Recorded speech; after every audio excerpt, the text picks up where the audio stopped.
Greetings, weary traveler, come. Warm yourself by the fire, and let us regale you with mighty tales, tales of adventure, tales of heroism, and of course, tales of Tamriel. I'm your host, Arkaniir, and I'm back with two of my amazing co-hosts, starting with the man, the myth, the legend himself, LotusOfDoom. How's it going, Lotus? Things are pretty good. Got an interesting snowstorm, so it's feeling very Skyrim-like at my actual house right now, so... Hopefully power stays on and I can join you guys for the full show. But if you lose, you will just assume that, you are lost to the electricity world. So I'll just keep on going. It was just assassinated by one of those lesser alliances. There you go. Also joining us, the Giggle Queen herself, who was already giggling and now seems to be able to actually speak. The joy of the show, HyperPixie Gaming. How's it going, Pixie? It was going good until someone in my own alliance, my own Khajiit friend, tried to assassinate me walking out the door, and my back is bleeding. It's been a rough night. So, I'm sorry that you got hurt, but I'm happy to see that the Khajiit are slowly joining the correct alliance and fighting against the AD and their overlord, so that's a good sign. That's a good sign. It's just one of them. Just one of them. It just takes one. It just takes my little jerk of a fluffy cat. That's it. Well, just one. He is now, for us, he represents the entire Khajiit people. Now that's it. I'm assigning him as the representative, and he shall lead the revolution of the Khajiit people against the Aldmeri Dominion. And this is how it starts. Tales of Tamriel episode 256 is the beginning of the Khajiit revolution. See, he would be a terrible revolution leader because the second he sees a ball thrown, he's just in fetch land. So he's the very skooma cat. easy to distract. Yes, he's the skooma cat. Damn it. Only you don't even need yarn, you just need something that is ball-shaped, which is really easy to find. Anytime he sees something go, he just has to play fetch, so... Well, then we'll just throw balls on, Altmers, and they will just attack them. Yeah, well, we can work with this. The attacks happen whenever you just walk out of a room, apparently. Then we'll put all Altmers into a room, so they will have to get out of the room eventually and then get attacked. We'll figure this out. It's fine. Where there's a will, there's a way, okay? And our will is to destroy AD, so there's a way. Now, before we don't have too many news, and I assume not too many tales, but we surely will find something to talk about. But before we get into all of that, gotta give a shout out to our Patreons as usual, starting with John Dar, the Knight of DCN, and our champions Zymergy and Solace Gaming. Thank you all so very much for your continued support over at Patreon, and of course everyone of all tiers on Patreon and on Twitch. And with your reviews and keeping us company during our live shows, everything is appreciated, and it allows this show to continue as it does, and allows me to do this in a more full-time manner, keeping things going. Another thing I want to mention is, now we mentioned this a few times, this is about YouTube playlist, our YouTube videos. If you haven't heard, you won't see our YouTube videos publicly posted anymore. They are unlisted, and the playlist itself is also unlisted now. You can find those videos if you go into our channel's main page, youtube.com/dungeoncrawlernetwork, or I will leave for anyone watching this on YouTube, because I will probably make this part public and release it as an announcement. I will leave a link in the description of the video of this to the playlist. And you can always access to the videos from the articles on our website, dungeoncrawlernetwork.com, where we post every episode gets its own article with the information, with the audio file, and with the video link. So those are where you can access to the videos. A short summary of why I'm doing this is I have plans for our YouTube channel for the future, and Tales of Tamriel videos, having most of our listeners in audio formats, basically on platforms like Google Podcasts, iTunes, Spotify, those videos don't do, analytically, they do bad, basically. And that affects the overall channel's analytics and how it gets involved with the YouTube algorithm. So that's why I've turned them into unlisted videos, but you can still definitely access them. And hopefully I will eventually start with my actual plans for the YouTube channel, so it will be worth it. So yeah, this part I'll just cut and make a public YouTube video. So you can find all the information in the video's description below. If you listen to this in audio format, if you ever want to, you know, watch the full thing, if you missed the live show, just want to see our faces, you can definitely do so on YouTube. Just gotta a little bit looking to see the playlist there. Another announcement I want to make is, now I mentioned this during my terrible episode of 254, where bad things happened. So tomorrow there's gonna be a charity stream by Ophelia Noir. So for those who don't know, we play every other week, we play an Elder Scrolls themed Dungeons and Dragons game with Ophelia Noir, Dawn Whisper, K-Pow XD, and Ninja 614. In this game, this is a custom D&D build, basically taking place in Elder Scrolls Online universe. And I play, obviously, the Nord. Dawn Whisper plays, obviously, the High Elf, because she's an elf. K-Pow plays an Alfiq, and Ninja plays an Argonian. Now, for this charity stream, what is going to happen is that we are all going to switch races. So K-Pow will most likely be playing the Argonian, Ninja will most likely be playing the Alfiq, and Ophelia Noir, loving torturing me as much as any of you do, decided that I should play the Altmer, and Dawn Whisper should play the Nord. So we are having a switcheroo with our roles. And it's going to be on the front page as well for a brief period, I believe.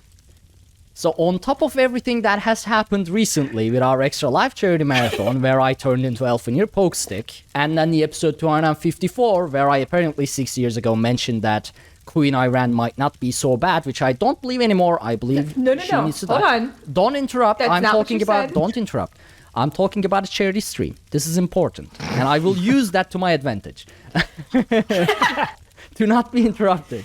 Cheater. And yes, well, we all know I will use everything to my advantage. This is not a democracy. So now I will be role-playing as a high elf for another charity. This is for Save the Children, which is a global charity that, you know, funds helping children across the world. So it is for a good cause, and donations will be able to trigger things like messing up with our roles or benefiting us as players, even getting one of the players to godhood. So that's going to be happening tomorrow. This show, if I don't sleep, I will try to release this before that happens. If I don't, you can definitely go check out to the archived version on Ophelia Noir's Twitch channel, twitch.tv/Ophelia Noir. And for anyone who can make it, anyone who's listening us live right now, I will announce it on Twitter as well. It's going to happen tomorrow at 11 a.m. Eastern Time on twitch.tv/Ophelia Noir. So it is for a good cause, but I will have to roleplay as a high elf. And we were talking about this during the pre-show, and you couldn't have planned this. Like, the only person who could have planned all these events to come on top of each other is Moloch Ball himself. So I believe I'm targeted by the Daedric God of Schemes. So, yeah. So I have a couple quick things, since I wasn't allowed to interrupt, but you took a breath, so now it's my turn. So first is something like actually regarding the charity. So you guys are all switching roles. Are you playing each other's characters, or are you playing as each other's races? Races, not characters. Yeah. Okay, so it's like a one-shot type of deal? Yeah, it's going to be a one-shot charity event, and then next games we are just going to go back to our original characters. Okay, so I just didn't know if like you could completely just ruin poor Carowin's character. Oh, no. I will probably just be called Elfenir, I guess. I mean, that makes sense. That does make sense. I'm going to be a high elf wizard, basically. The other thing, which is whenever I was trying to jump in, is you didn't say she's not that bad. You said she's familiar and kind, and I just want to I said she's not like the other elves who are arrogant and dirty and nasty. and she She is seemed kind of familiar as familiar kind. and nice. Yes, I did say that apparently, There you go. but I just it want was. to clear the air. Well, I mean, back then I couldn't find the right words to explain myself bad, so those are the words I've chosen. I have to live with that now. And honestly, in the grand scheme of me role-playing as a high elf, that seems like a very, very little thing. So tomorrow is going to be a lot worse than that episode 254, I think. But You know, it is I'm what it actually is. really happy for you, and I'm really grateful to Ophelia for helping you have your dreams come true. I'm sure you are too, and I know you got to put on like a fake face for the podcast and everything because you've been for the pact for so long that it's hard to let go of that ruse. But I'm just happy that she's finally giving you the opportunity to really be yourself. Yeah, now you All can the things I wanna quote-unquote say- role play All the how things much you love Queen Aren. all the things I want to say, yet I cannot say because it's for a charity. So, gotta do it. Right. Gotta do what you gotta do. I'll I be thought you there were to going clip to say- all of your comments and remind you of them for the rest of time. Honestly, So in the next 6 years, the amount of times stuff got, because I'm not gonna half-ass it. Okay, I'm not using gonna my whole half-ass it. ass. I asked if I could just kill myself right at the beginning. Offie said no. So I'm gonna have to actually go through the entire thing, and yeah, like what I'm gonna attempt is that I'm gonna be as bad as I believe high elves to be. So you're basically, gonna be a racist high elf. That will oh, be I am actually- gonna be that the could be most pretty funny because you like can irritating so high elf I could be. condescending. Basically, just set an example as to how bad high elves, and hope that it sets the new people joining the Elder Scrolls universe in the correct path of hating high elves. I'll basically make as many people hate high elves through myself, and I don't know if that's going to be a sacrifice or not, but we'll see. It's just so yeah, it's going to be an adventure. So tomorrow on It's Sunday, not gonna be a sacrifice. We're gonna clip everything. It's true. yeah, that's the sacrifice. Those things are going to be brought up forever. So And the new people, yeah. like, you're gonna be on the Twitch front page, so nobody's gonna know you're joking. They're just gonna think you're really good at playing a racist high elf. Yep, I know. I know. Do you think I do not I know love that? this. Do you I think I love have this not been idea. losing sleep over this? Oh, But it must this be is done. your legacy. So, yeah, that's just. It's yeah. for a good cause, for That's real the though. thi- So everybody that's the- come check it out and laugh at Ark Yeah. with us. That's the best part about this. Griefing for a good cause is always worth the griefing. That is true. That is true, and it makes it so that like you can't just like counteract it either. So it's just, I'll do it. I'm not gonna Yeah, half-ass like it. twist your arm into feeling like, oh, man, I don't want. For the reason of getting this to go to a good direction, it's like I gotta go with this. It's like, So what time does this start again? 11 a.m. Eastern time. Okay. On twitch.tv/Ophelia, or I will, as I said, like if you are listening this after Sunday, which may happen because I don't have too much time between recording this and then starting the actual thing. If I sleep, if I don't sleep, we'll see. I might be able to push it out. But yeah, so you can always definitely find the archived version on Offie's Twitch as well. And yeah, I mean, you all have been absolutely fantastic during our Extra Life Charity Marathon, the 48-hour marathon. We raised over 4K, which Yeah. we started with just like 1,000 gold. yeah, we had $1,000 goal. You literally over quadrupled what we had Yeah. as our goal. So, You guys are amazing. so here's another way you can definitely support children again, help save children, and even just like tuning into the stream, making it more visible to everyone out there is worth Yep. it. And if you got the money to spare, you can donate and make our lives either better or worse as the players, because as I said, you'll be able to modify what's happening in the game through your donations as incentives, so that's going to be quite interesting as well, I think. So yeah, alright, that's the announcements out of the way. Actually, I just thought, even if I can't push this show out completely, I can just cut this section as a YouTube video and share it on Oh. like on our Twitters, on our Yeah, I was gonna YouTube, say. things like that. Yeah, that's a good idea. Yeah, I don't Yeah. need to go through like very detailed editing on that section, so yeah, Right. I can hopefully push this out right after the show. We'll see. Yeah, good point. There we go. So, news. We got news. And that news is that the Undaunted event is happening, but it is happening with some troubles. So, every Undaunted event is probably the least stable event in Elder It's Scrolls cursed. Online's event cycle. It is kind of cursed. It's literally cursed. And it is heavily reliant on one of the weakest system in Elder Scrolls Online, which is the group finder, and it seems to be the most like well received event in terms of like everybody wants it, I guess.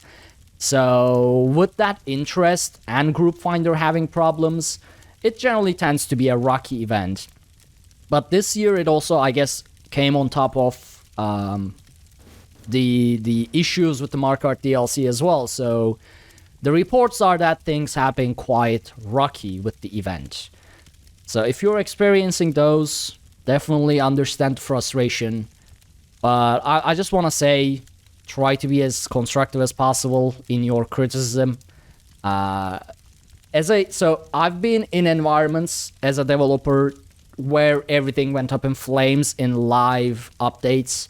Like we pushed something to live and everything broke and we just lost Lotus. And it is a hell. Like that situation is quite hell for the developers and everyone involved, because you have a massive pressure, because every second that the game is having troubles, you know, the company loses money. That's how it works basically. So the pressure is on the developers, the community team, the IT team. You know, it's a mess. So definitely don't take it out on, you know, the people, because I see a lot of posts on Twitter. The people who are running the Twitter accounts, they got nothing to do with this. So definitely when you are posting about it, whether if it's on the forums or whether if it's on Twitter, remember that it's a whole separate group of people that you are lashing out to. So feedback is okay. Like provide, if you experience issues, if you saw anything specific, definitely try to include that in the information, like the bug reports, you know, I was doing this and this. It might help solve some of the issues. But I definitely understand the frustration. I was there myself. So yeah, that's the Undaunted event part of the news.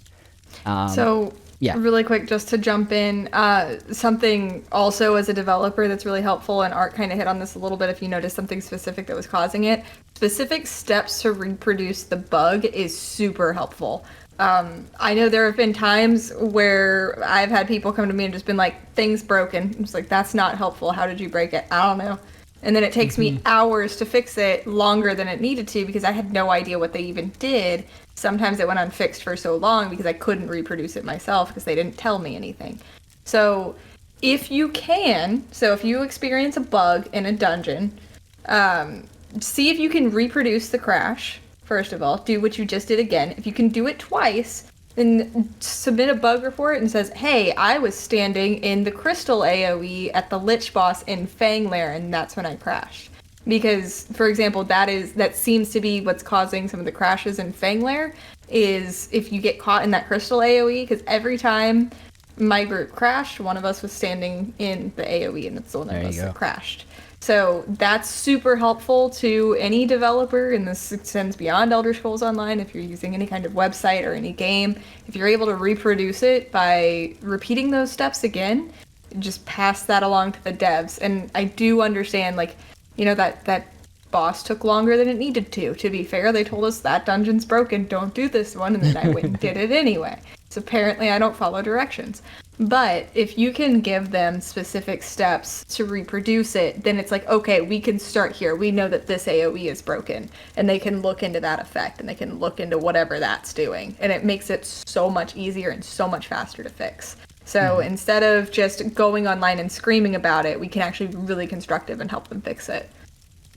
Yeah, honestly, at this point, I'm like, I was thinking about this earlier today, whether or not we as the player base can I don't know, do something extra to solve the issues Elder Scrolls Online is experiencing currently. I couldn't come up with a way other than, as you said, bug reporting as specifically as we can. But I don't know, I've been sort of brainstorming about like what could the player base can do. I mean, I can already hear the arguments like, but it's not the player base's job to do so.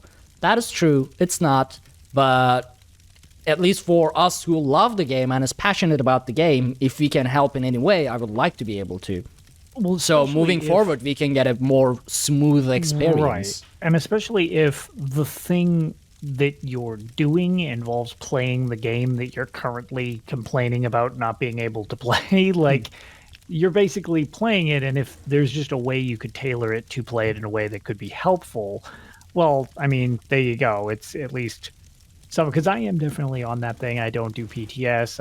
It's that type of thing. It's like back when I was a beta tester, that was like a job, but you can't hire 1 million beta testers to do this. Like it's not feasible in an MMO. So like it it's definitely an unpleasant situation all around, and this seems like kind of the culmination of we had mentioned this one was probably done, if not mostly, possibly entirely remote.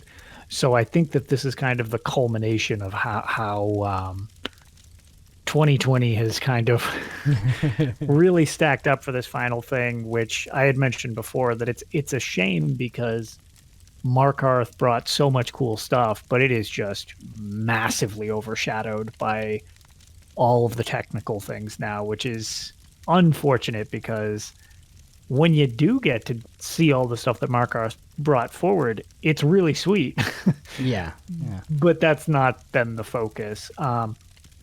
There's also, I don't have the exact date and I'm trying to find it. There's another set of patches incoming.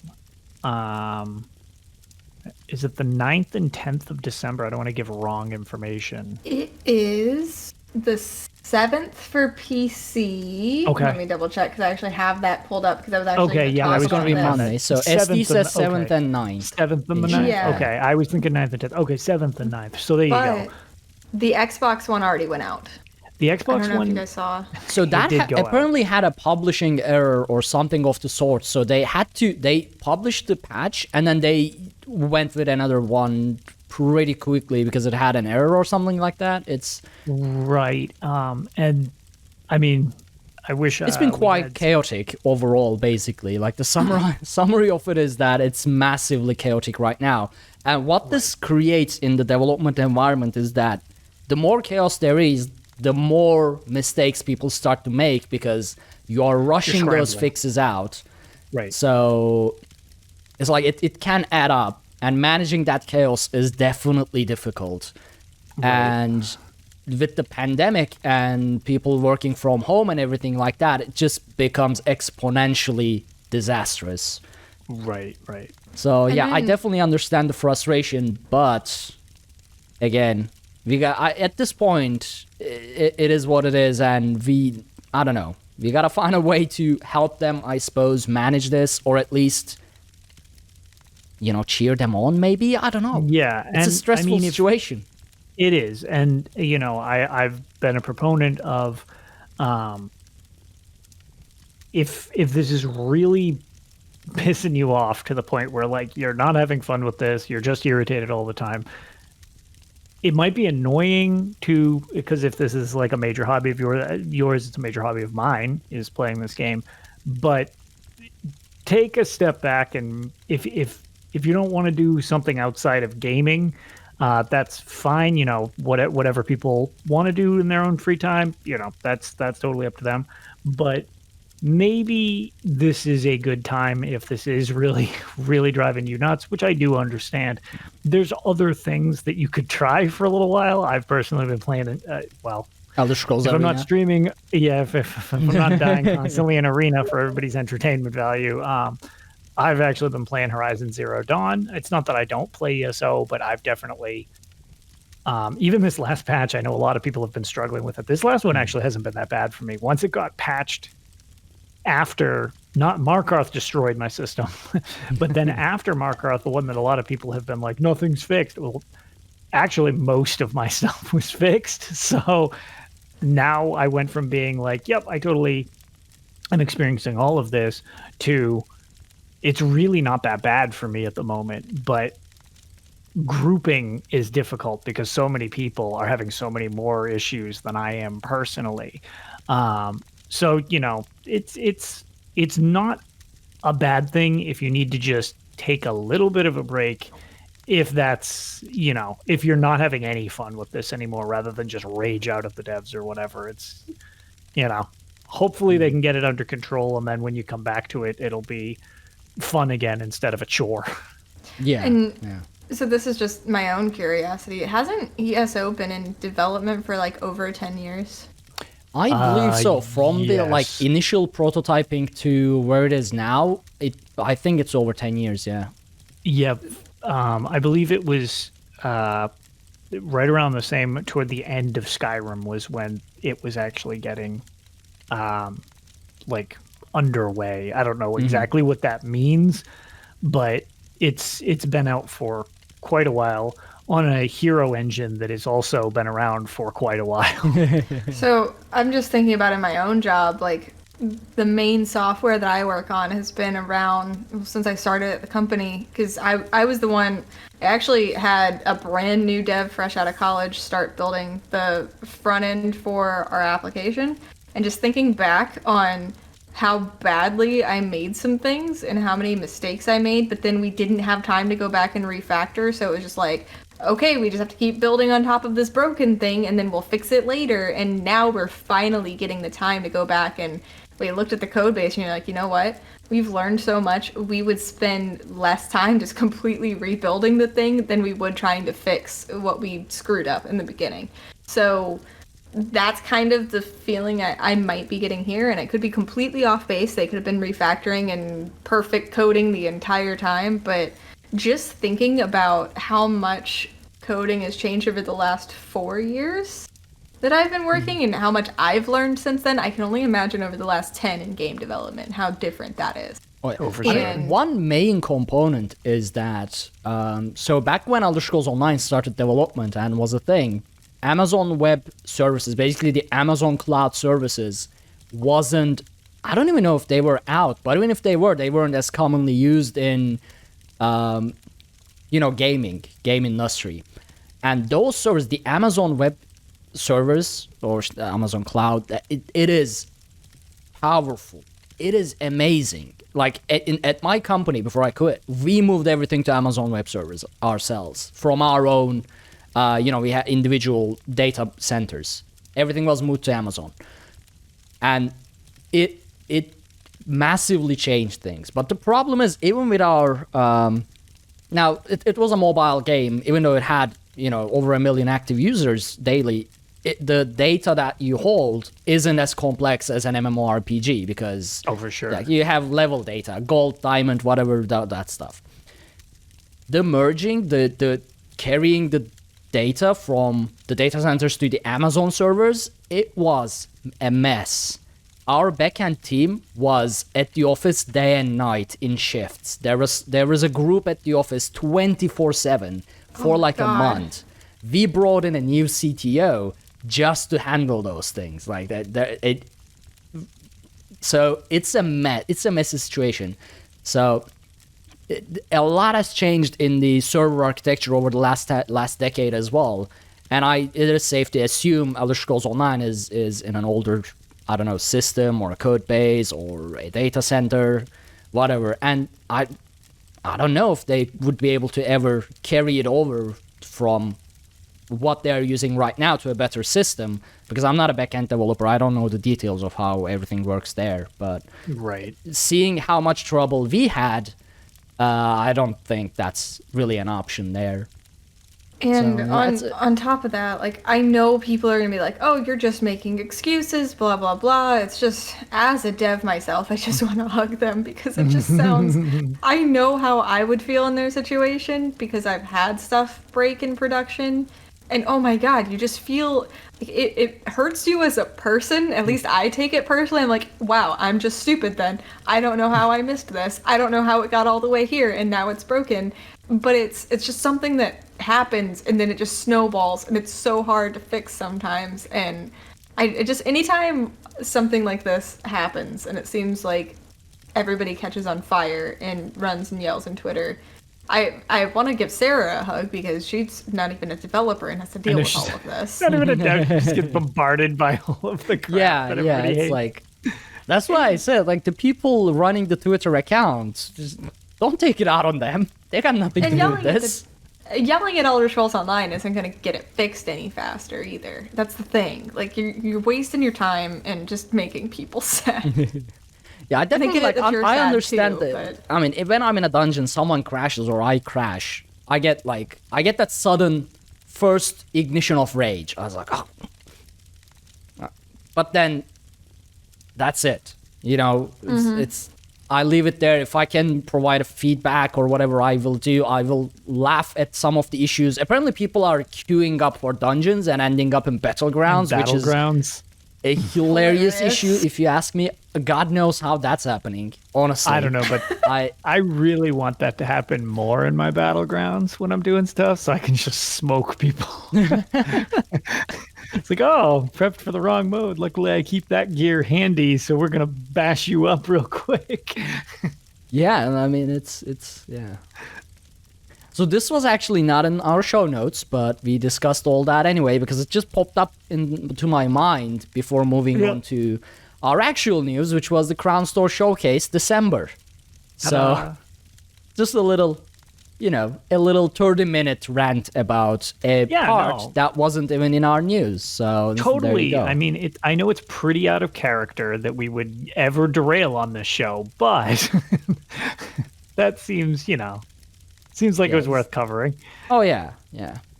So the Crownstore Showcase for December is out there, and I'm just going to bring up the images for our live, audience and those who watch us on YouTube, because there are some nice stuff in here. There are definitely some nice stuff in here. So for ESO Plus, this time around, we are getting the statuette of Saint Alacia the Liberator, which is a very cool looking statuette. I actually don't know much about the lore of Saint Alacia, even though it gets brought up pretty much all the time. But basically what I remember is she nuked the Alates, if I remember correctly. Is that the one? Yeah, all I know is she killed a bunch of elves, so I'm probably not going to like her as much. But she is in Red Diamond. I think that's I was going to say, Saint Alacia basically is heralded in the dragon bloodline of humans and all of that stuff that got all non-mer free of the what do you call it? The aliens just doing their gut gardens and all their creepy ass stuff. So you don't like a big gut garden? No, that's not how you like to decorate your yard. Not a huge fan. Weird, but not a huge fan. Wow, clearly not a man of culture. So, we are having some crafting motifs coming back into the store. The frost color, a lot of these are limited time. So I will mention some of them, but I will skip most of them. If you're interested in grabbing it, definitely go check out the article, because if we start mentioning every limited time stuff, it's just gonna be a mess. So the frost color is gonna be making a return. Now we have a lot of monster arms pack this time around. However, these are gonna run out of December 7, which I may or may not make the show live by then, considering the charity event that is happening tomorrow. I probably won't be able to edit this out in time. But if I do, you'll still have a chance to get it. So the Engine Guardian arms pack, the Night Flame arms pack, which is actually pretty good looking compared to some of the others, the Pirate Skeleton arms pack, and then we have the Velidreth arms pack, which is I guess the ugliest of all of them, because I really hate Velidreth and spiders in general. So these are the ones that will run out, but basically get removed from the store on December 7, which I believe is Monday, considering I'm on Sunday and it's December 6th. Yeah, it's going to be Monday. We are also going to be getting the Ice Heart Arms Pack, which if you're a fan of Frost magic as myself, it's definitely a nice one. But this one's going to be available from December 14 to December 17, unlike the other ones, so you still have time to grab this one. Stalrim Armor Pack, which is very lovely, but if I remember correctly, this was 5,000 crowns at the initial release, so yes. If you have excess crowns, I guess, it's a very nice looking motif, but it's expensive, and it's December 17 to January 5, so... there's the Krag Arms Pack. Also, I always just say Crag. Crag makes I have sense. no idea. It's basically... Oh, I forgot the name of... I actually don't know what these things are called as well. Drew. I've heard it pronounced different ways. Yeah, people say it all sorts of different ways. I usually the thingies. Just pronounce... I pronounce it Dreg because that's how most people in-game pronounce it. It's the spider... things that are not the spider crabs. Things. It's the mantis, I think. Yeah, it's the mantis lobsters. There you go. There you go. Mantis lobsters. I was getting crab vibes from them. Mantis lobsters lobster works. December 21 to January 27. We have some adornments and hats making their way back into the store, especially with the New Life Festival, of course, coming up since it's December. We are nearing on an Eve year. We are getting some of those items return into the Crownstore. Well, Undown to the event is happening. There are event tickets, and then there's going to be the New Life Festival event happening, which is going to have its own event tickets. No date on it yet exactly, but until December 15, Undown to the event is continuing.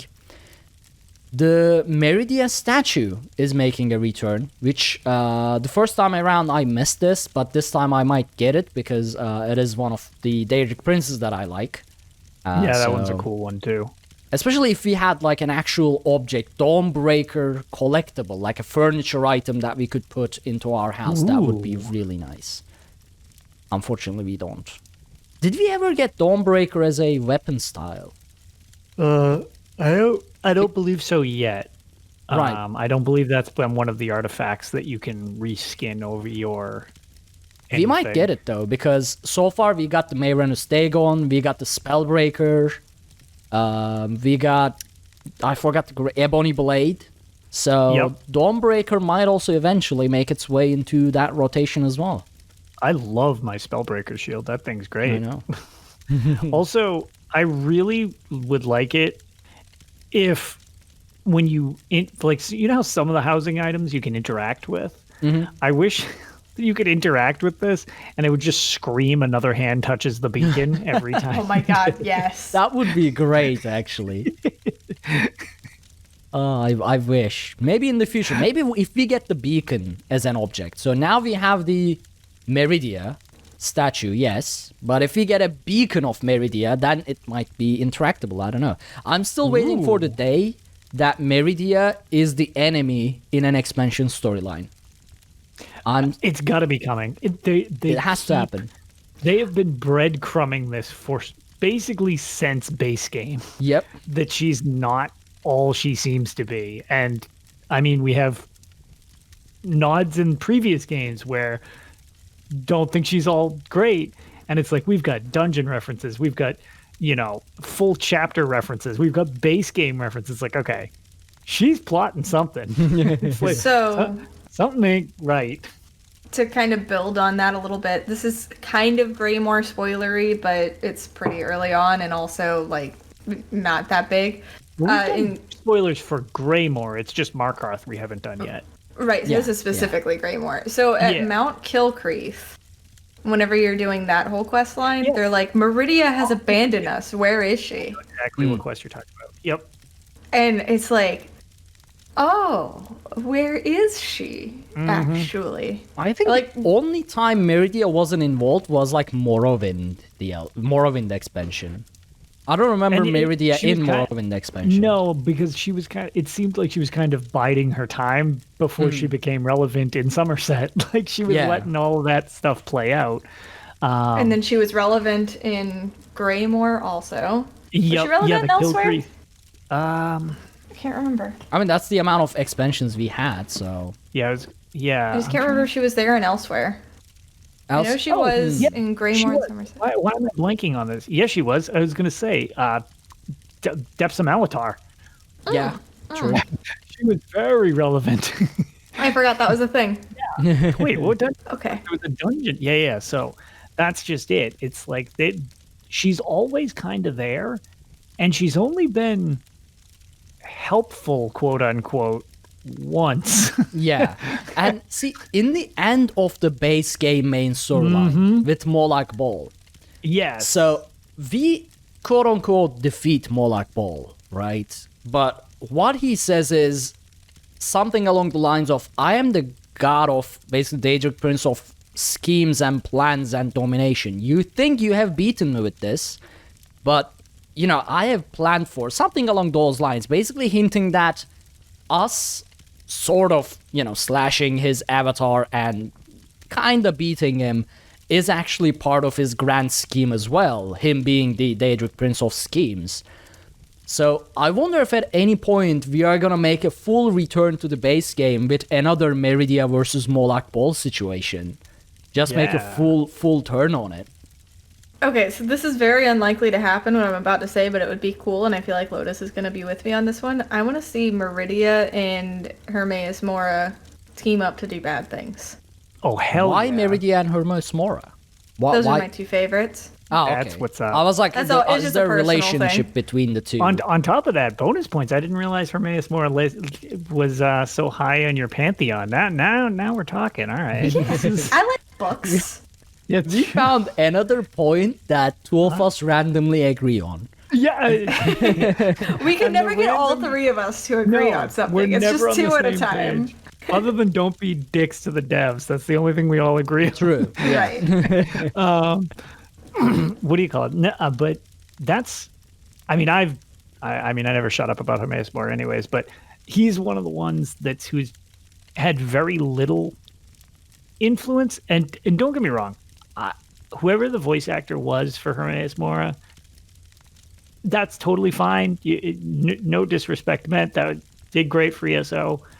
But I'm just saying that the original Hermaeus Mora is now back into the game. I forget he's in Wes Johnson is who originally voiced Hermaeus Mora. Oh, he Really? voiced Hermaeus Mora in Skyrim?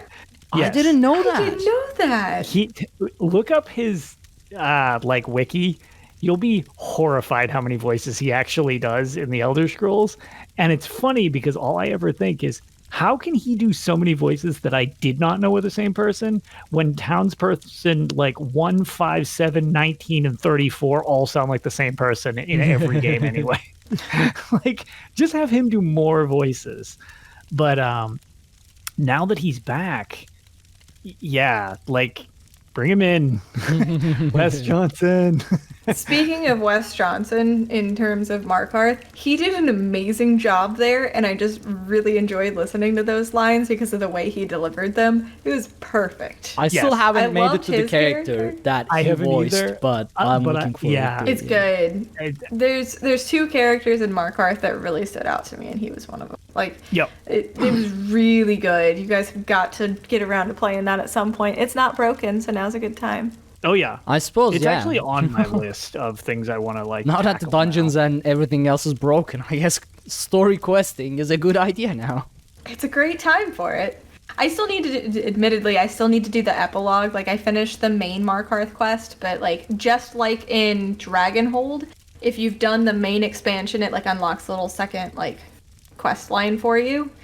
So, like, if you beat Elsewhere and then you went on to Markarth, like, the main Markarth story will not Markarth, the main Dragonhold story will wrap up, and then you have some extra stuff to do where you actually, like, go watch Abner Tharn kind of die.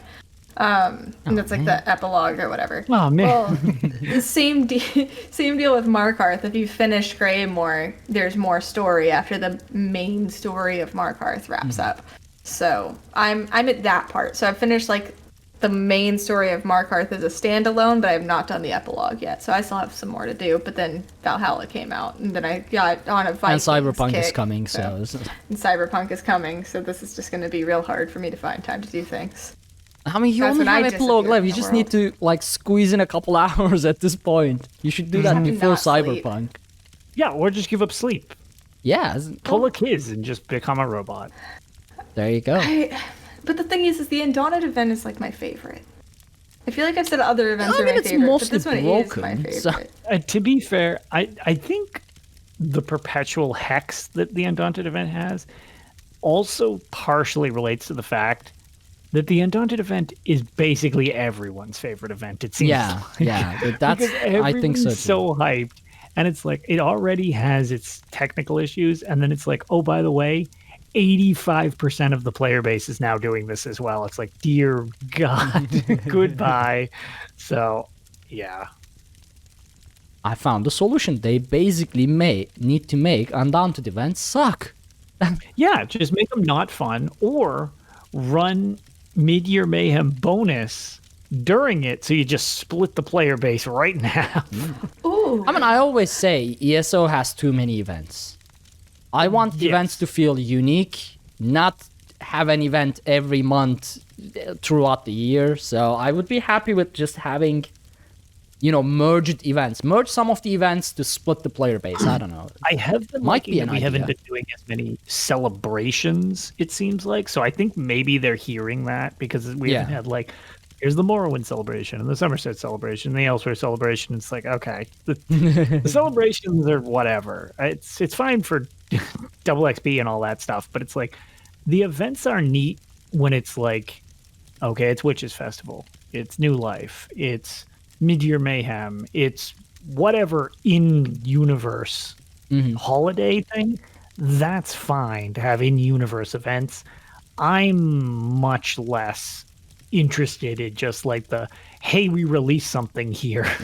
I mean, you have could an do event. like, I don't know, DLC celebration, and that has Clockwork, Gold Coast, Tuesbane, Dark Brother, all of them in a single event. Basically, just DLC zones as a single Oh event. yeah, like zones. And then sure.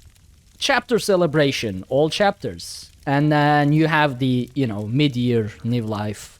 Even mid-year and Undaunted. I guess, in my opinion, they can be merged, as you said, because they are both Yeah, they can combat kinda be the related. same thing. And apparently, if you queue for one, you get into the other anyway. So it is a good time to just Right. merge them. Well, I feel like that would be a good idea too, because there's okay, I'm PvE pretty much exclusively. I don't go into Cyrodiil very often because I know I'm going to get my ass kicked.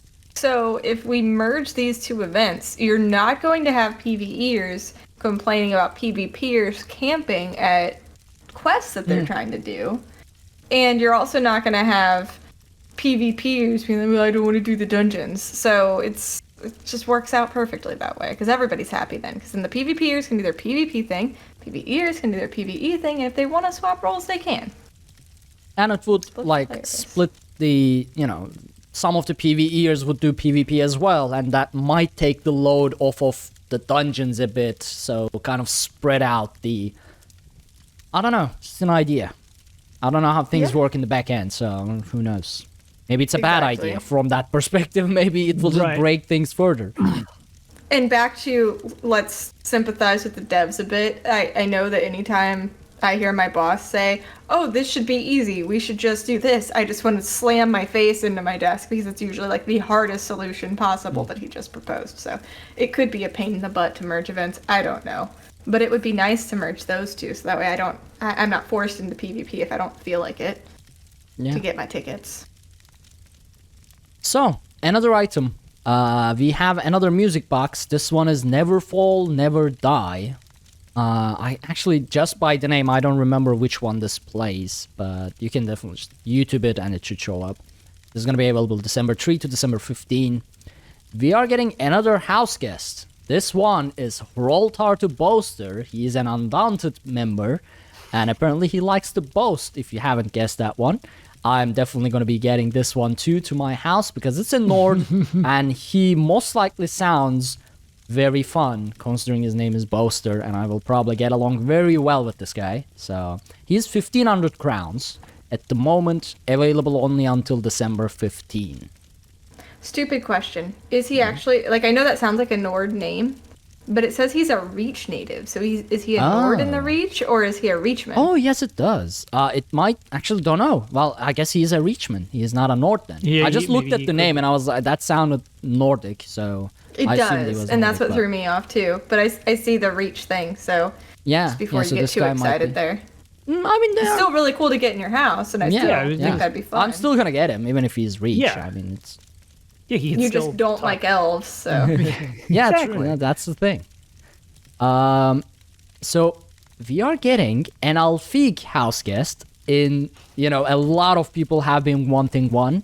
So this is going to be available from December 21 to January 7. So there's still a lot of time to bank on crowns if you want it. I don't know how much this is going to be. I assume, again, somewhere in the range of 15 to 2,000 crowns. So, but yeah, it's an Alfig house guest. And this is actually a drunken Elfique house guest because it says an outlaw with a talent for magic but a thirst for alcohol, and shows him sitting at a bar, which is hilarious to me because as soon as I got my house and I decided I was going to put a bar in my house, I put one of my Elfique, I think I put Fizez sitting at the bar. So I already had this idea and just Is put this one of wait? it Is wasn't this a one house of the guest. named characters from the Yeah, game? Because that's Slaps what I in was chat gonna is going. guess. It's Sally the drunk cat. So Yeah. So this kitty is actually from it's the drunk thief mage that you have for the main story. Oh, I don't remember it at all. It's Me either. it's hysterical. I mean, I did burn through Elsewhere storyline to So get to Grey more fast. So when you there's that, you but- recruit her, she's just passed out vomiting in a pile of bottles around her, and you think she's dead. it's okay, in I a think I side remember quest this. apparently too. Oh, so, it's a yeah. I side didn't do the quest? side quests in Elsewhere. Maybe. Oh, for some reason I thought she was part of the main. It's probably because she's awesome. SD says it's the best quest in Elsewhere, so I'm definitely figuring out where, and I'm doing it's it. in the Stitches. Okay, see, the Stitches has so many quests, so that's yeah. And yeah, basically she's just hammered, and yeah, you have to douse her in water to wake her up because she's just a drunken mess from the previous night. But I don't know. The only thing I specifically remember that I really, really like is when she's casting her spells. She looks like she's gonna cough up a hairball in the animation. She's God. she puts her butt in the air and just leans forward. She's casting the spell. It's really funny. Fantastic get character. that. I need to get because go to the she'll fit Stitches right if in that's with the where it meat was. hole. So It's so good. It's so good.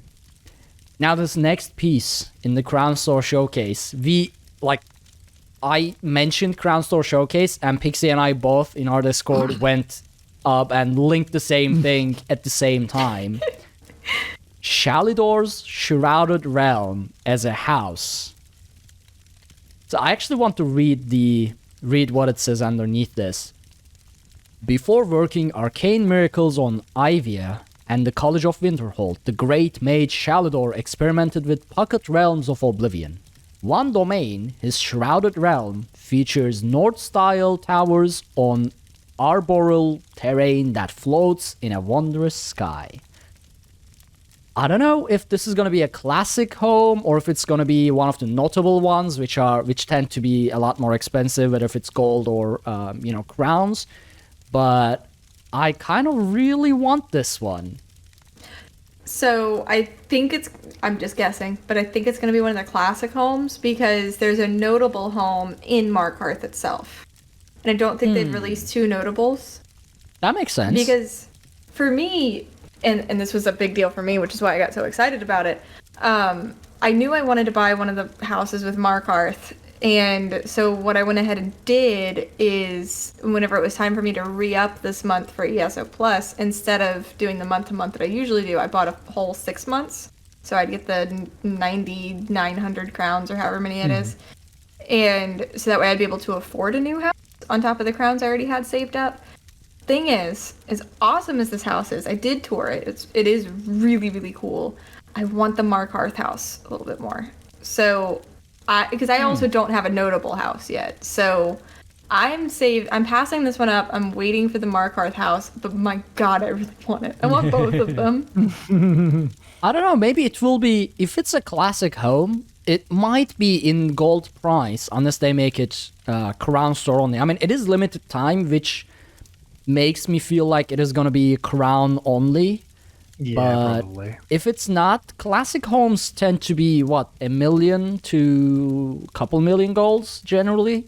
So might be purchasable with gold as well. Actually, I don't know how much gold you have, Pixie. Do you have a lot of gold? No.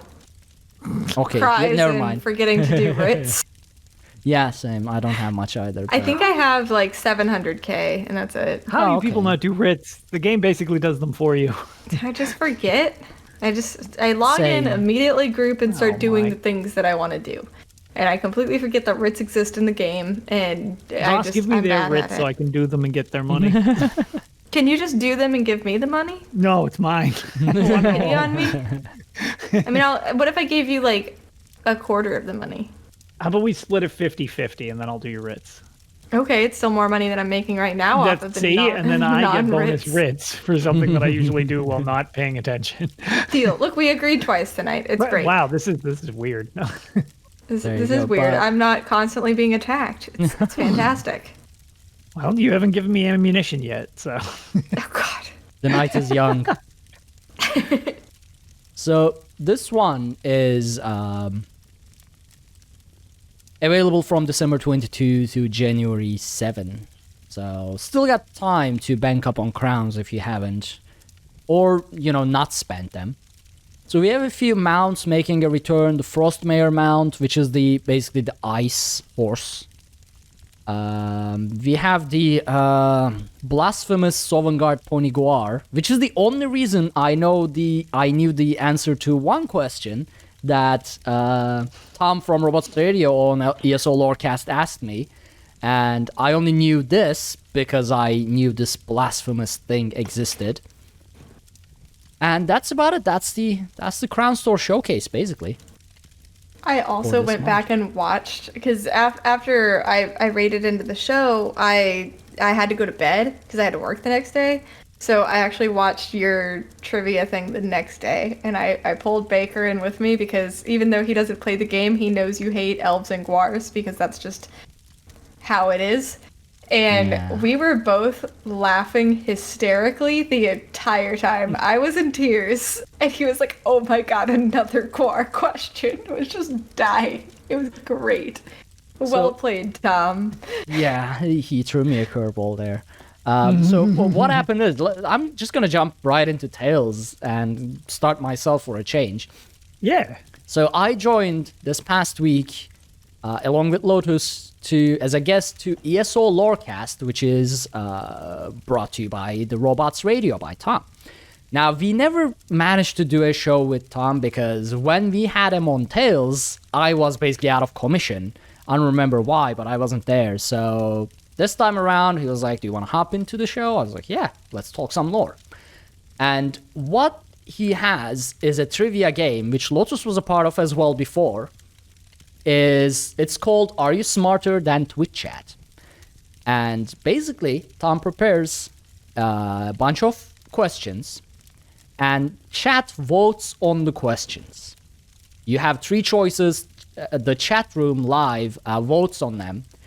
Now, the trick is, they might be tricking you into the wrong answer because you see that, it's like, hey, all of chat said the answer B is correct.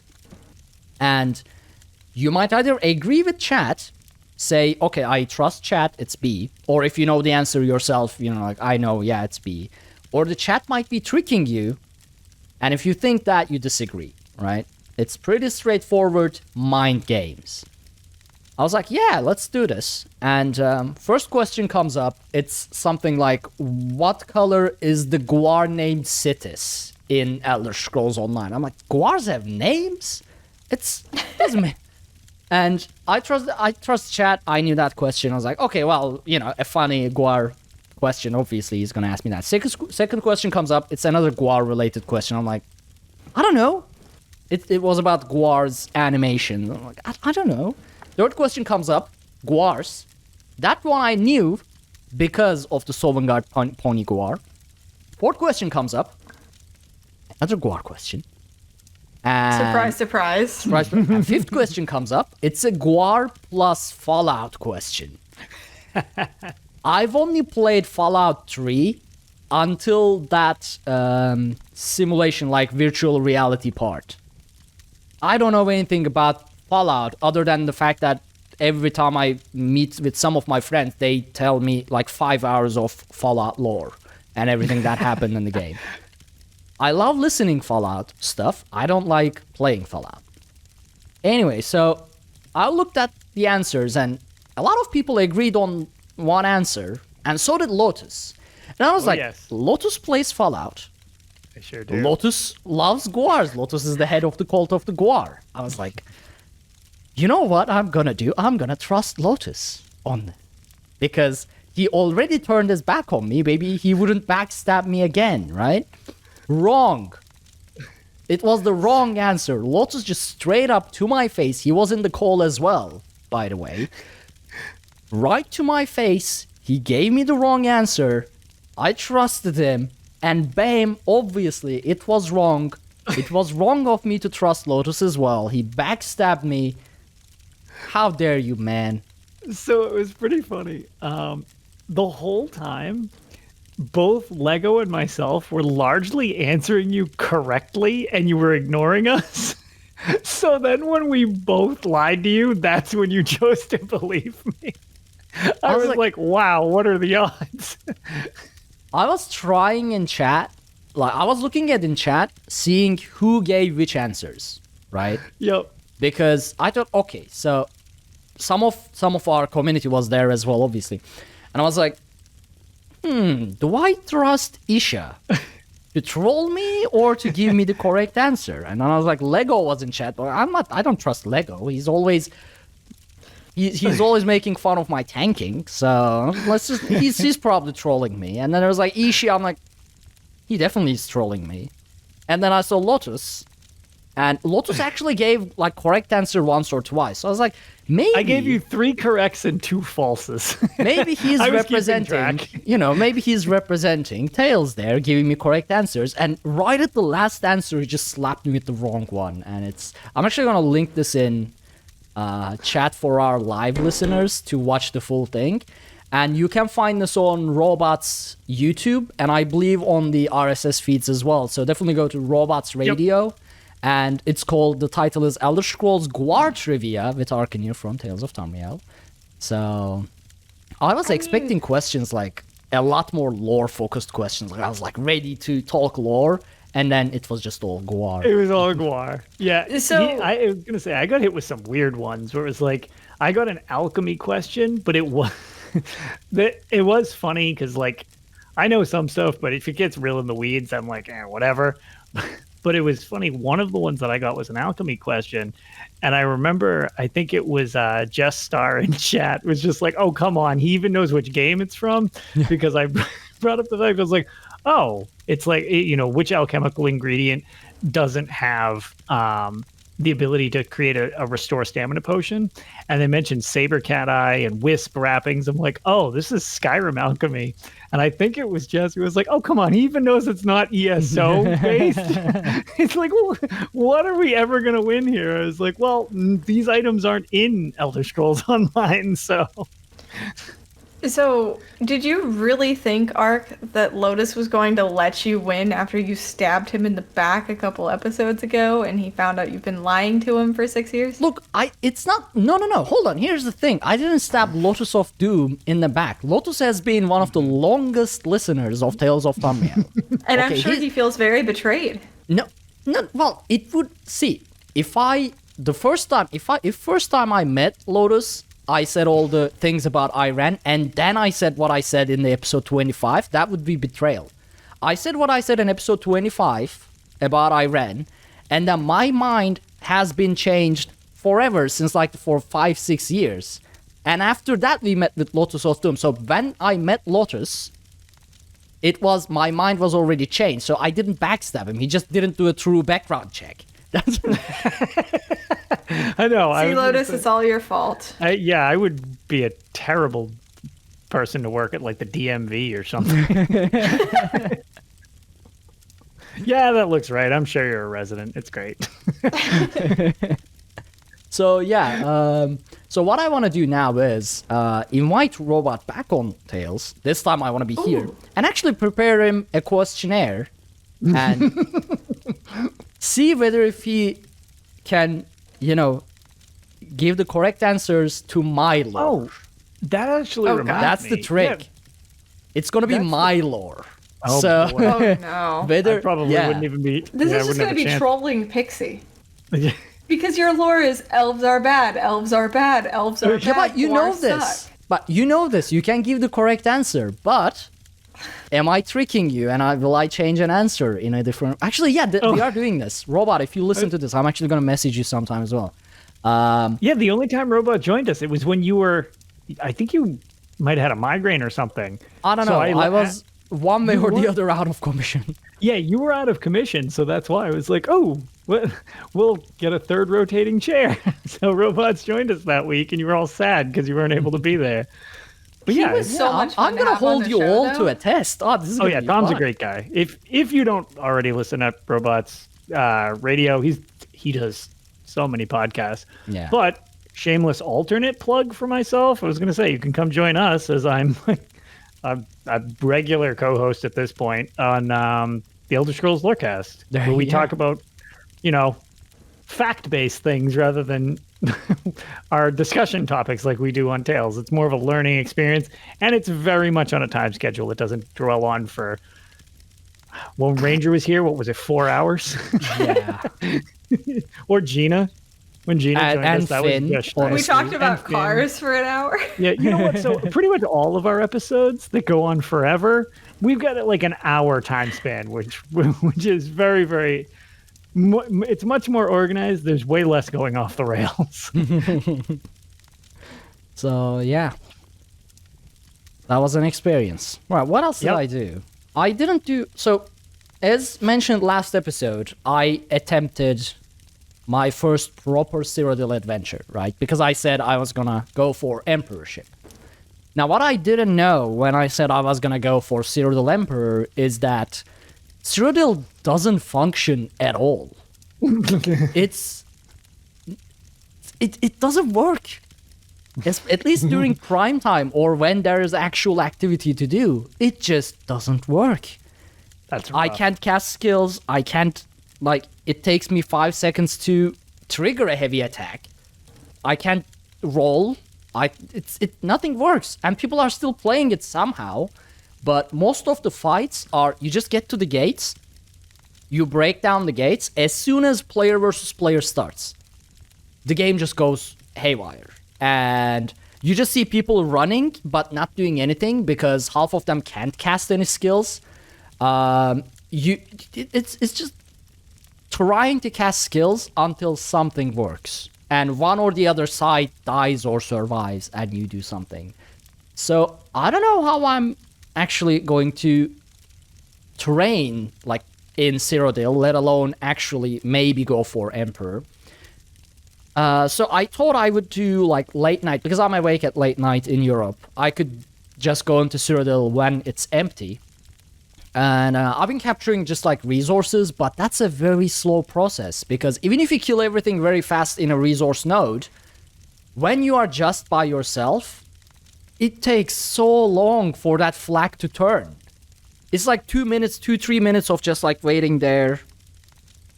Sometimes it takes so long, some of the things actually respawn and attack you again. So I don't know, I guess I will need a guild or a group of people who do late night PvP in Cyrodiil. Or maybe even during prime time, but small scale. Basically going after, going away from the Zergs and hunting resource nodes, keeps, things like that are not going to be lagging out. So if you're on PC European Mega Server, if you fight for the Pact, And if you're looking for someone to do Cyrodiil PvP with, or if you have a guild that does that, hit me up. I'm happy to train some, because at the moment I'm really bad at Cyrodiil PvP. In Battlegrounds, my build is still performing in an awesome way. I love how it performs. I can basically run relics uninterrupted. I can just annoy the hell out of everyone, except werewolves, apparently, because they are... I ran into a 4-man werewolf team. I couldn't tank any of them properly, and that made me upset. And they don't take damage either. So they just slash everything and heal all the way. Yeah, basically that's what I've been doing mostly. Trying Cyrodiil and trying to get better at PvP. Because at the moment, unless my opponent is very squishy, I can't kill them. So, yeah, I don't have an existing rotation or anything like that. I need to learn. So that's about it. That's pretty much... I've done some Undaunted dungeons and things, but they were just normal, uneventful, normal runs. So nothing much to talk about there. Oh, yeah. Lotus, you played Arena again. Actually, you know, I'm going to let you go last. Because I was about to say, mine are way less exciting than him. I don't want to follow him. All right, Pixie, go ahead.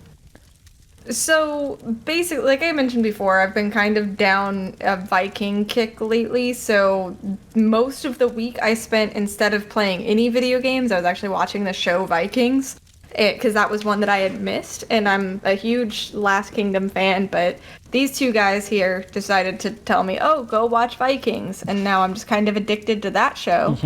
So I've been binging that instead of playing. But we did have Dungeon Prog on Thursday with Kiz, Lego, and Bard, and we were back in Castlethorn hard mode, and once again, my heals are useless because a lot of things are a one-shot, and that's frustrating. So I think, we failed a lot. Bard actually fell asleep during one pull. That's impressive. He stopped moving, and then he said, I'm sorry, I think I just fell asleep. And Kiz was like, yeah, you just kind of just hung out there. And so that was hysterical. So I think we've pretty much decided that, so because of Cyberpunk's launch, technically in my time zone, it launches on Wednesday, but I'm still going to be very tied up with it on Thursday at Dungeon Prog time. We're moving Dungeon Prog this coming week to Monday. I think we're going to take a break from Castlethorn just so we feel like we can win something for a change. And go for one of the other hard modes. I don't think we've decided on one yet. Quick so Stone Garden hard mode. Yeah, just what a nice break. So Kiz recommended Unhallowed Grave, and there was one other that he said he needed. And then I know Bard doesn't have Ice Reach yet, and I know they don't have Lair of Marsalok yet. So I don't know which one we're going to be in, but we're just going to pick one. I'm open to whatever, as long as I don't have to deal with Hangry Vampire. But, so we're going to put Castlethorn on the back burner, because that one, it's like, we have it. We've gotten her down to like 17% multiple times. It's just, it takes too long. It gets frustrating. You just step in the poop, and you just die, and it's... Yep. It's pain. It's just want to throw things. It's weird because it's just the same thing, but it's for a long time. And when you make a mistake, you usually make it when you're fighting in the circle during execute, which is where you can't recover without base. Yeah, it is. It's deceivingly difficult. I learned when we did, but like before we cleared it, we figured we'd get it like super quick, and it took us quite a few pulls before we were like, oh. Wow, that was way more challenging than it seemed like it should be. You have Castlethorn hard mode, right? Lotus? Oh, yeah. What about Stone Garden? So I've only done Stone Garden that one time on stream. Yeah. I've done the first 2 hard modes, and then we got to Werewolf phase, and we didn't know what the hell to do in Werewolf phase. I've since looked up Werewolf phase, and then Markarth dropped, and, I haven't done really any dungeon. I've done nothing too difficult except for All right, at least none of us have Stone Garden hard mode yet. I have not tried Stone Garden since the original time I tried Stone Garden. Okay. Just wanted to make that clear. Yep. Yeah. Yeah, I have the first 2 hard modes in Stone Garden, and then we got to werewolf phase as well. I think we might have actually gotten out of the first werewolf phase, and then we died. didn't know what we were. Once I learned the I melt really fast thing, where I needed to learn to survive that quickly, we could get to werewolf phase, but we were trying to do the whole thing blind. Yeah. So like we were not piecing together. So there is one trick to werewolf phase that we didn't know either when we got to it, is that you have an interrupt, AoE interrupt skill as a werewolf. Correct. If you basically use that before the husks start spewing poison out, you die. Yep. That's yeah. So funny story. We learned that after we had done that on stream. Yeah. Because that was Same. what we couldn't figure out. So that now that I know how to do it, I've been wanting to go back, but I'm not going to lie, until everything's ironed back out to at least pre-Markarth quality of like game performance, I have not had a big desire to go and do that. Because I again, that's difficult enough in there that I don't want an added layer of frustration, at least until I clear it to start with. And you make a mistake and get, 2 of those fire darts on you and then get poked by something. And it's like, oh, well, 90,000 damage, you're dead, melt. It's just like, oh, God. So. Back to Pixie. Yeah. Yeah, trying to remember what I was... So yeah, I don't know what we're going to next, but we're going to be doing something on Monday. And it's going to be fun. We're probably going to beat it a lot easier than knock on wood. We're probably going to do a lot better than we've had. This time you knocked very slightly. Yeah, I figured I would make... I'm feeling nice tonight. Like, I already murdered a bunch of people in Among Us. Well, the other thing... So, last night, we were like, okay, let's participate in the event. This is going to be fun. And we're like, we're going to do pledges. One of the pledges, of course, Fang Lair. And we had my friends... So, it was Kiz, and then Maya and Maestro. They had not done Vet Fang Lair yet. I don't think they had cleared it on Vet. They had done it on normal, not on Vet. We're like, this is, even though it's broken, like, Kiz was pretty sure he knew what was causing the crash, which is the crystals. We're like, just don't stand in the crystals. No big deal. I promptly stood in a crystal and got DC'd because I'm just an idiot.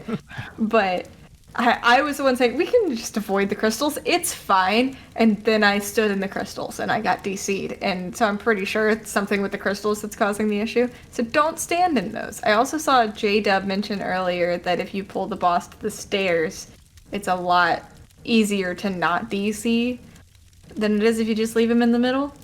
But I haven't tried that one, so I can't confirm that. So it got to the point...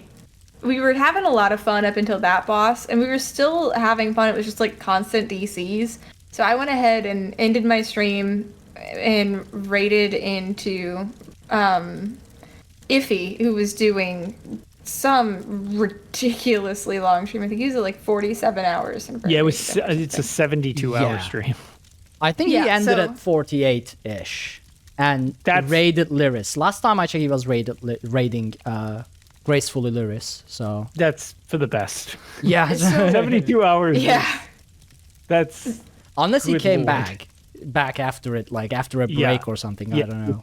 I know the objective was 72, and good Lord. I mean, we barely pulled 48 hours between the 3 of us. Between 3 of us, yeah, that's exactly. People are always like, how do you do 20? It's like, how do you do what he's doing? Yeah. So after I raided, though, I was like, you know what? Like, we almost got him. Let's go ahead. I'm gonna log back in because they were still fighting after I DC'd. So I raided and I logged back into the game, and then we beat the Lich boss. So I was like, okay, the last ones aren't bugged, so we'll just keep going and we'll get you guys this clear real quick. Some of us were drinking. We got to the last boss. At this point, 3 out of 4 of us were pretty tipsy. Were you tanking or healing?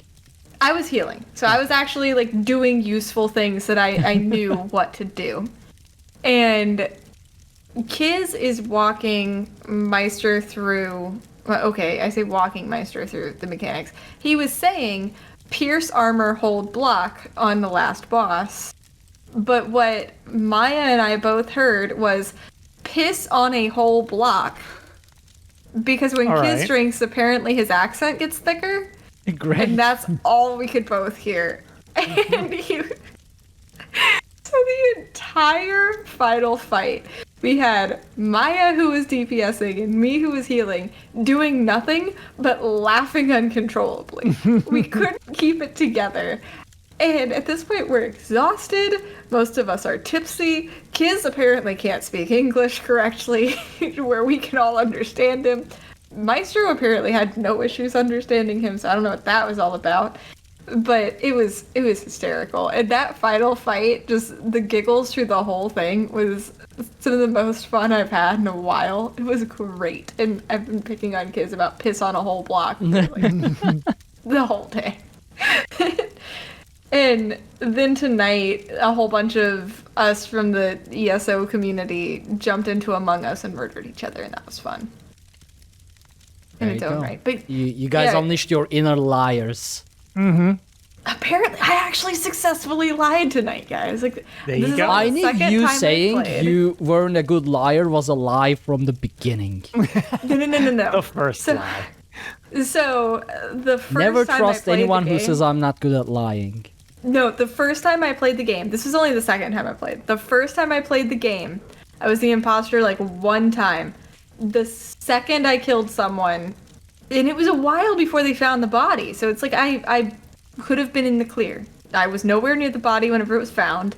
They didn't have evidence, and they like called the emergency meeting, and so I start like describing where I'm at, and they were like, it was Pixie. I was like, what are you guys talking about? It was Pixie. I wasn't even over there. And they were like, you're talking even more than usual.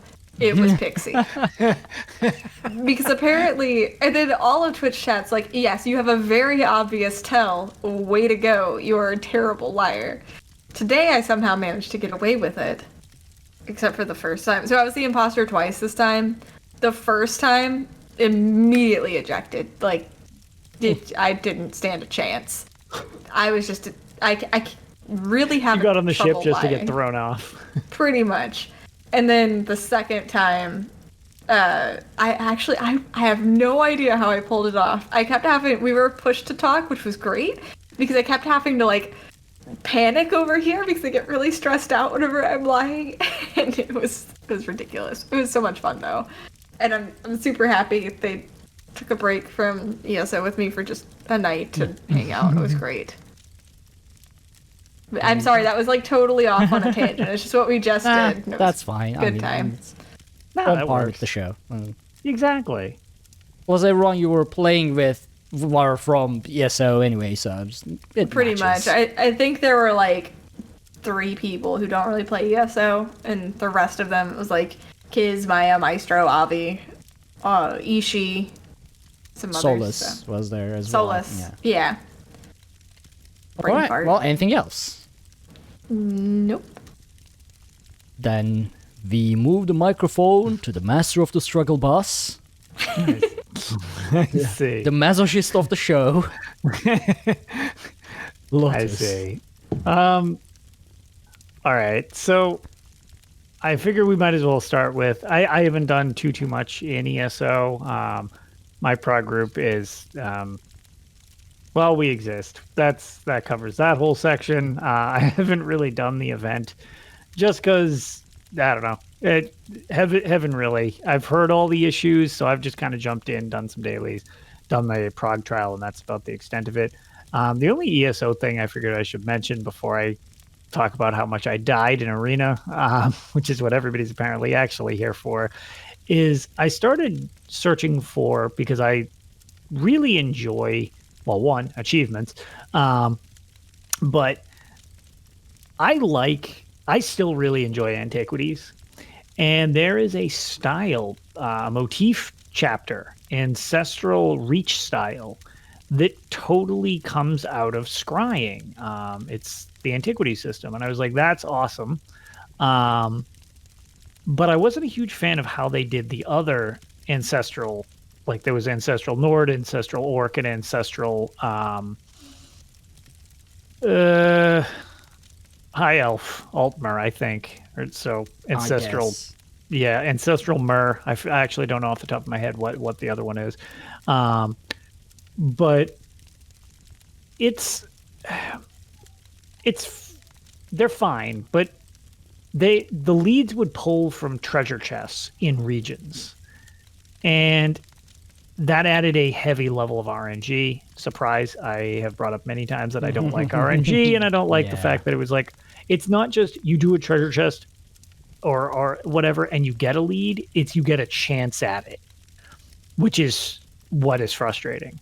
Well, these ones are apparently even worse, which is not what I wanted.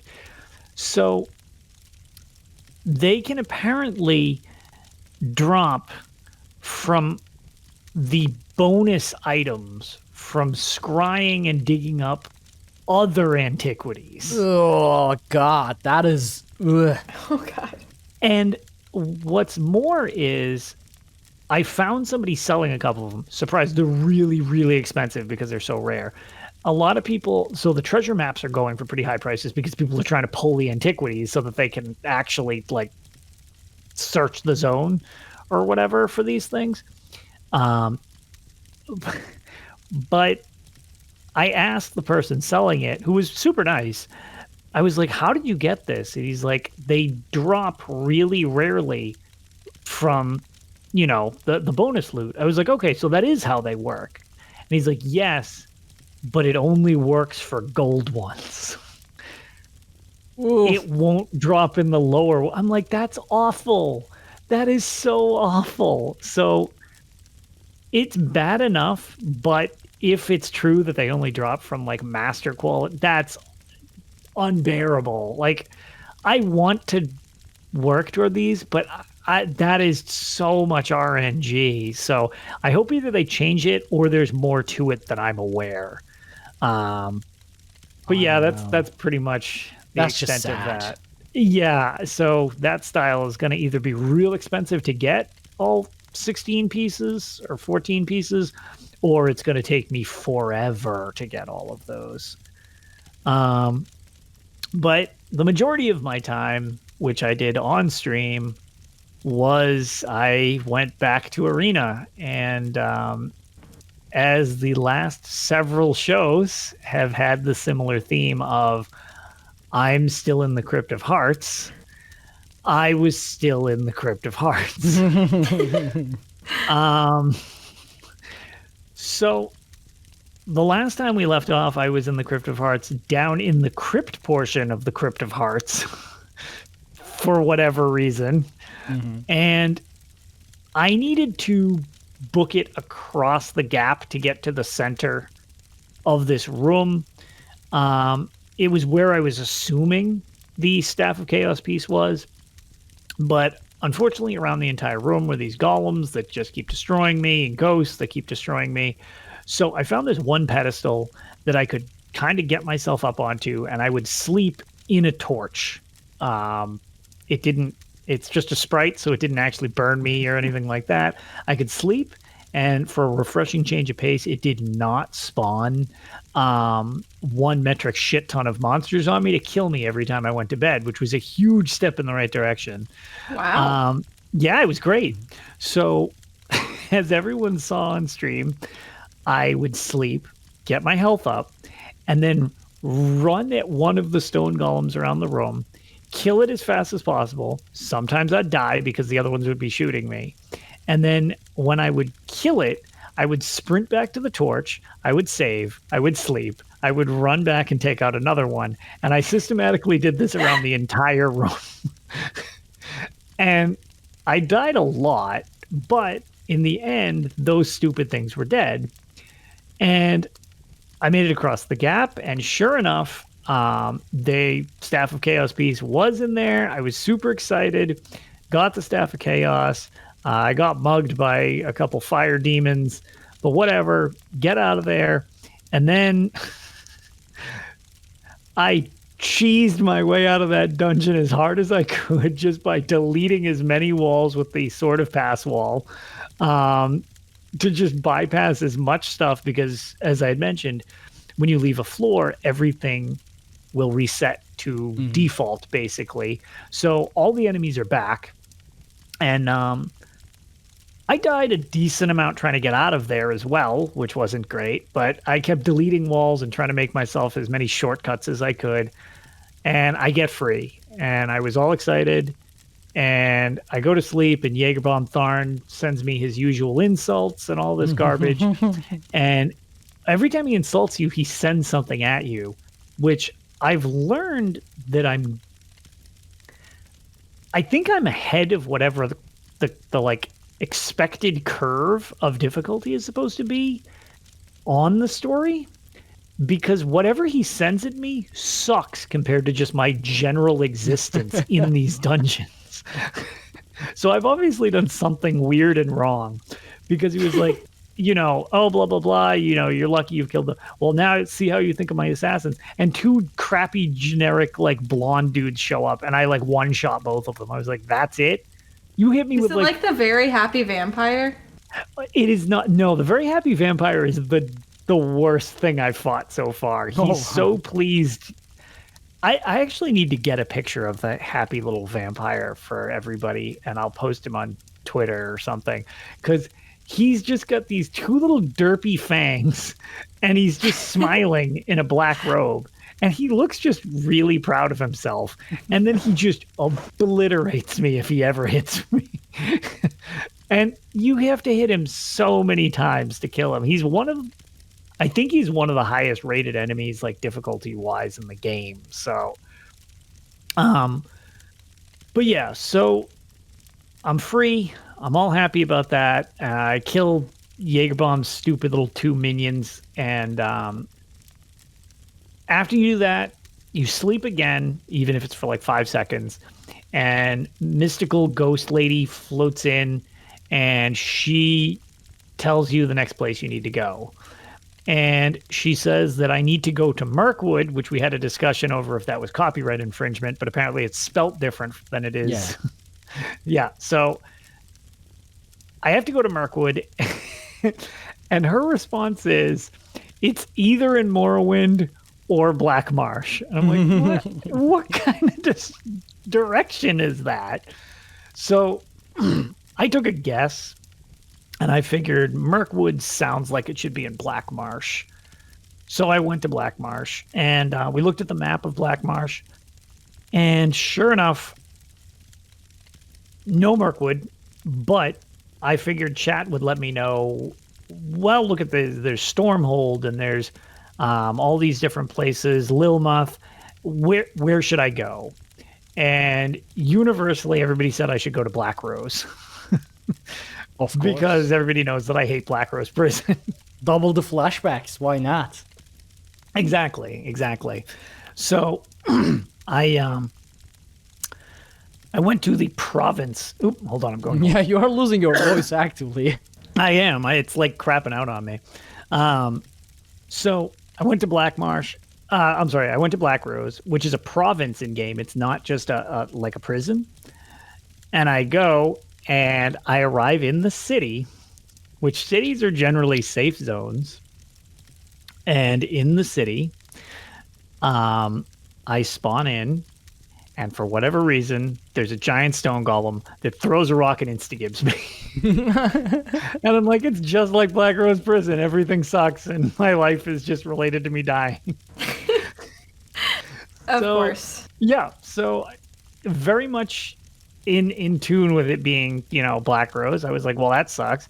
So I took the option to vote on where to go away from chat. So instead, I went to Stormhold, which is in ESO.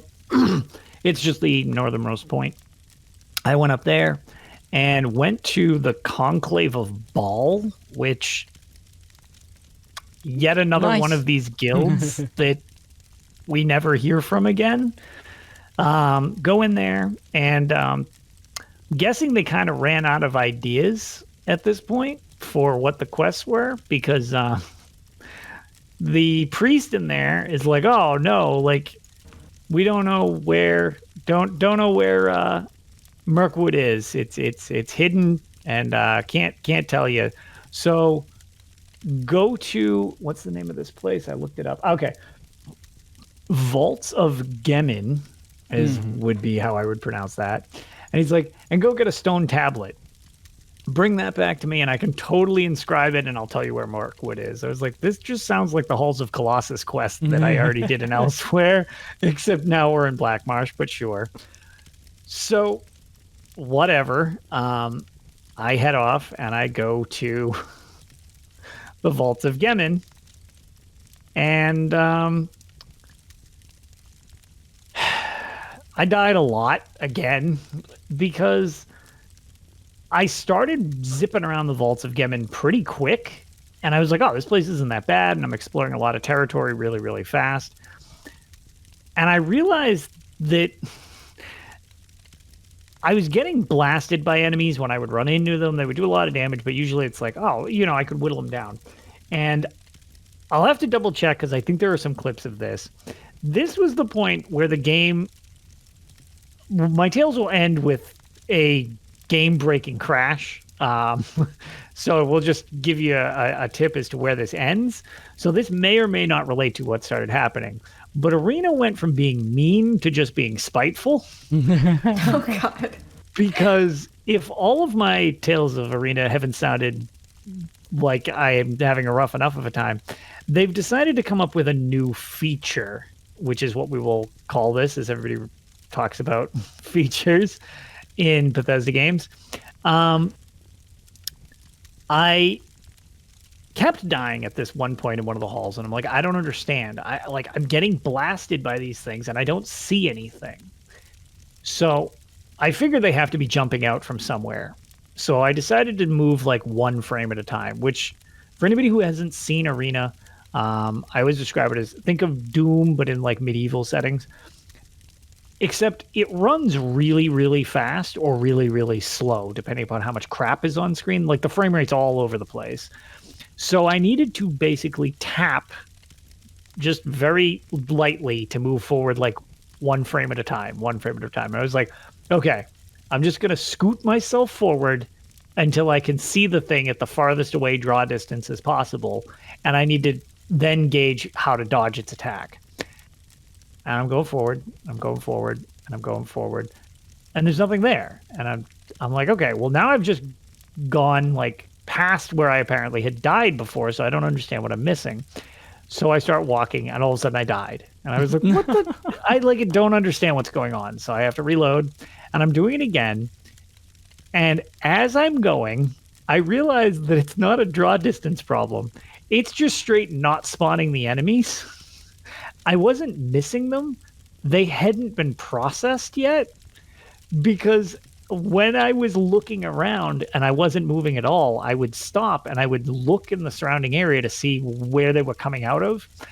And the point on stream that everybody was like, wow, was I turn around and I'm looking and I start like thinking, should I use pass wall? And all of a sudden 3 enemies just materialize literally in my screen. Like on top of me, as if I had pushed up against them, but they just hadn't processed, and they all just smashed me and obliterated me. So I tried walking backwards, and they were spawning behind my model, but like inside me, so they were pinning me in place, and they had like 100% chance to hit because they were like superimposed in. So I was getting wasted by things I couldn't even see at this point because it just wasn't even processing them. Wow. So my approach was to just do a serpentine pattern like an idiot down the hall, just zigzagging, hoping that I would bypass them and they wouldn't be able to hit me with all their garbage. So as I'm doing that, I'm just surprised it's not a great strategy because I'm dying left and right. So I'm like spam die reload, die reload, die reload, die reload, and this just keeps going on. But I'm starting to get the pattern of where I think they should be. And I have no idea how many times I died, but I'm starting to make some progress. And I'm like, okay, I think, if I do this one shows up and I can actually fight it. And then I can run down this way and maybe get a health potion off. And that's when I get memory data overload. And it's just a picture of Abnar Tharn in like, it looks like he's on an acid trip because it's just all these whacked out colors. And it just says, insufficient base memory, I think was the photo of him. Hold on, let me just double check his exact. I think that's what it said. Yes. So, insufficient base memory. You were a fool to confront me, and now you have paid the ultimate price. Even now, my servants, go to fetch your mortal husk. You will serve me well through my years as emperor. And it just made this sound as it was frozen like that. And that was the end of my arena for that day. Have you ever tried to, like, start it again since then? I booted it up, and I do technically still have files. Okay. So it didn't delete my... So I was actually looking through my logs because I take a lot of screenshots or goofy-ass like video snippets that I can turn into stupid GIFs for when I post that I'm going live in Arena. I also love the intro. The first time you go to a place, like a major place, Selene's Web, Crypt of Hearts, Halls of Colossus. I love the weird, like, 8-bit pixelated rendition of these places. There's one for the Crystal Tower. Like, it's all, like, the major dungeons you go to. Mm-hmm. They just look really, really cool. So I was taking pictures of those, but I take pictures of fun, like, goofy stuff or, like, video clips of funny things. And apparently I've gotten that error before. And I've also gotten another one where it was data corrupt memory overloaded was another error I got, which is actually a picture of me just staring at a wall. So I'm not really sure what I was even doing wrong in that picture. But none of them have deleted my files yet. So that's good, I guess. And yeah, I'm still in the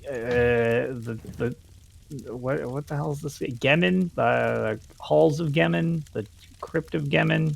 Something about Gemin. Vaults of Gemin is the name that I'm looking for. There you go. So I'm still in the Vaults of Gemin. I hope you stay in there as much as Crypt of Hearts. So whenever I get the tablet thing, I have no idea. Again, the running theme is I don't know how long these dungeons are anymore, and they've just been getting exponentially more elaborate and taking me forever to clear. So don't know when I'll be able to dig through Gemin exactly. I'll try to be streaming it again this week. I've been trying to stream at least once a week, barring catastrophe, and it's gone pretty well. But yeah, I'd like to get through that because I'm also curious if Mirkwood is outside, because part of Selene's Web was outside. It'd be kind of neat to have another dungeon be outside as opposed to an interior dungeon. Mm-hmm. But I'm not really sure if the game's planning to do that, because I'm not going to lie, Mirkwood, I have no idea. Like, if this is in other Elder Scrolls games, it's beyond me. I've never heard of this place. Like, I mean, we haven't done an awful lot in Black Marsh, but this place seems wholly and completely unimportant outside of Arena. I don't know. Like, my brain thinks of Mirkwood from Lotus, so I'm like, yeah. Did we ever do something in Elder Scrolls in Mirkwood, or that's my? Am I remembering stuff from like Lord of the Rings Mirkwood? And that was the thing that I asked. I actually asked you and other people in chat. I was like, wait a minute, Mirkwood. I was like, I'm not a huge Lord of the Rings buff, although I do know a decent bit because my family really likes the Lord of the Rings, so like I've been exposed to it since I was a little kid. And I was like, am I insane, or is Mirkwood like just straight up from the Lord of the Rings? And that was what it was pointed. I was like, no, it's M-I-R-K. It's Mirkwood. I was like, oh, okay, so it's as close to copyright infringement as humanly possible without being copyright infringement. Got it. Okay. See, the only thing I could really think of is maybe, and you already said you went to Murkmire, so I feel like this is also wrong, but maybe they misspelled, like it was a typo, and the typo just kind of persisted and they just rolled with it. You know, to be fair, maybe because it was so close, it evolved into Murkmire. Maybe. You know what I mean? Like maybe, yeah. Like, because they just refer to it as Black Marsh, and it's like, okay, well maybe they called it Mirkwood, and like, now that this game is becoming more popular, maybe not Mirkwood. we'll call it Murkmire type of. I can see Is that happening, Murkmire yeah. a place you can travel to? I have not seen. No, not that I've noticed. It's not like a place that I've physically seen in Black Marsh. So since this is in Black Marsh, I'm wondering if you might be onto something. Maybe it becomes Murkmire, because I mean, again, some of these things have all the pieces are there in Arena, but sometimes they're a little shuffled around. As I believe, I know I had brought it up on the Elder Scrolls Lorecast, but I'm pretty sure I brought it up here too. But if you look at the map, it's Somerset and not Somerset. So, Oh, that's got to be what it is then. yeah, so since we've got one name that's been rewritten, you might be onto something. That maybe Is it that's cheating what it for me is. to look it up? Because I feel I don't like think so. It's gotta be. I mean, BRB research. yeah, I think you might be onto something, because again, it's very similar but not quite there, and it's in the same region, so all the pieces seem like they would add up. It's in Black Marsh. Okay, yeah. So that's what I mean. Probably It's is like that, we're yeah. already in Black Marsh. It's like, yeah. It seems like that was probably the beginning version. So I don't know. This will be I don't know. This will be very interesting when I actually get to. It is weird though, because apparently nobody knows where this place is. We need a tablet to find it, which is also kind of weird, because they mentioned that it's like, that's the other bit that I'm glad you brought this up, because I needed to mention this. Because if we ever do something lore based on this, I need to find out more about it. The other thing is, you both know about the Falinesti, right? The walking tree city in Valenwood. So apparently this place of Mirkwood moves, is what they imply. So if it's Murkmire, I wonder if they split it into two things, because that when they were explaining it to me, they're like, oh, the city's hard to keep track of, and this forest just kind of like shifts around, and sometimes it can go from region to region. And the whole time I was like, wait a minute. I was like, is this just like Falinesti and you just haven't come up with the name? But now I'm wondering, it's like, well, okay, did it become Murkmire? And then they were like, also that moving tree city was kind of neat too. What can we do with that? Oh, you know what? Now we're going to call it Falinesti and move it over here into Valenwood or something. Honestly, possible. It's been like, what, 26 years since this game Yeah, came out? So, yeah, I wouldn't be surprised if they just Way to make us all swap feel things around. old. Thanks, Ark. But, I mean, Lotus is the one playing it. Isn't... It's his fault. It's never my fault. We didn't But have yeah, to mention so- 26 years. It is an experience, to say the least. But 6 pieces down, 2 remain. Granted, I'm not in the correct dungeon, but at the same time, 2 remain. So we're nearly there. And then Nearly being used to play this for another year, man. yeah. Well, look, You don't get to get out of it that easy. then the problem is, moving on, my options are, oh, by the way, you can play Daggerfall, you can play one of the That is true. Travels That is true. The games. struggle boss continues. So Yeah, it doesn't end when I complete Arena. I just get to be one of the 9 people who is like, hey, I beat Arena, and people just shake their head and looks disappointed at you. But yeah, there's still Battlespire. There's, oh, God. What is my life? So what you don't realize is after you get all of the pieces of the Staff of Chaos, you have a run-in with Jagger Tharn, and he just breaks it into pieces again. You can go back through everything you just did, but with much higher level enemies this time. And instead of 8 pieces, now he breaks it into 16. Exactly. Until you go into every single just potential place in the game that we could ever go to. That's the one thing I not looking this up in advance. I assume that you fight Jaeger Tharn when you collect all 8 staff pieces. I would assume you'd go that to the would make Imperial sense. City. Like, yeah, I would assume, you use the 8 provinces, and then you get the 8 pieces, you go to the Imperial City, you fight Jaeger Tharn, and then the game ends. I don't know that that's what happens.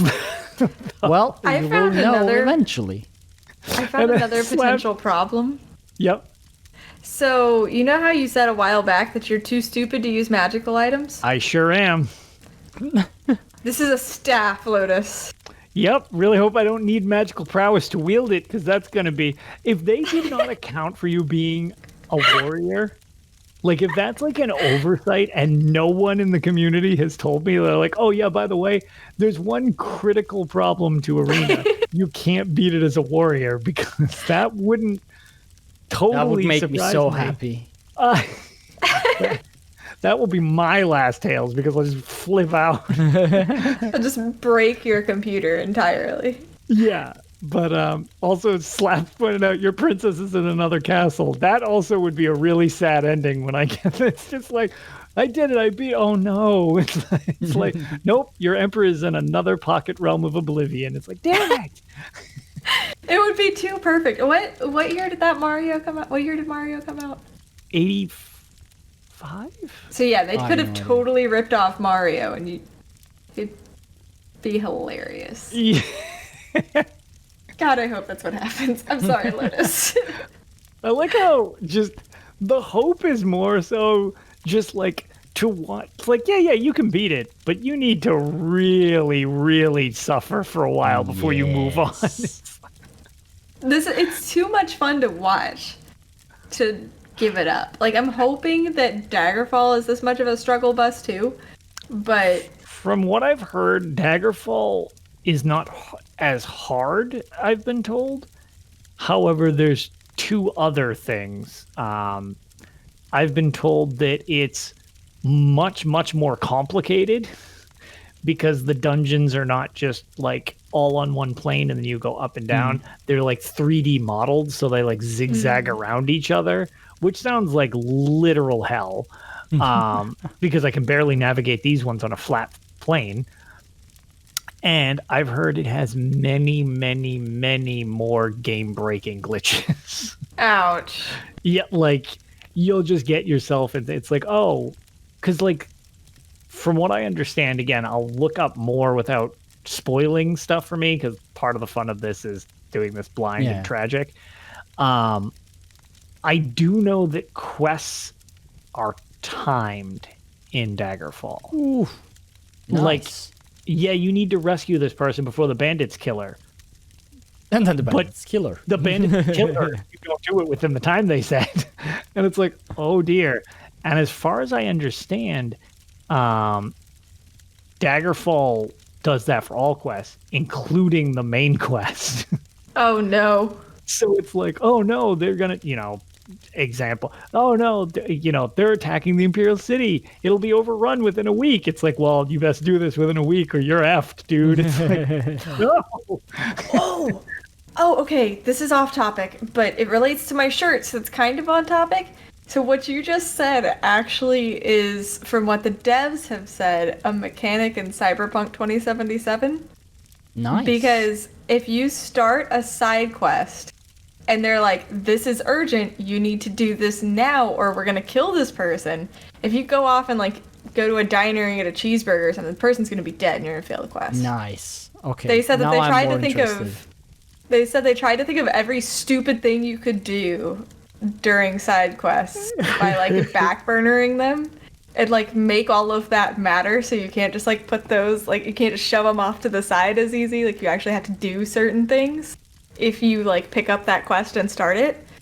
And that just made me think of it. Like if you don't get there within a week, Imperial City's toast. Like the same thing in Cyberpunk apparently, from what I've heard. Sorry, I just got really excited 6 when I heard days. that. Or even 5 days now. That's pretty funny. So close.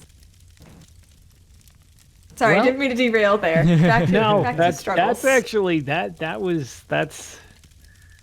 pretty much it. Mine ended due to a crash, and then it was just looking forward as to what the hell am I still up against. So All right, in that case, that brings us to the end of the show, which we were talking before, like, yeah, okay, let's do a quick show. But as usual, whenever we say that, things get derailed, and we are at the 2-hour mark. Quick 2-hour show. Yeah.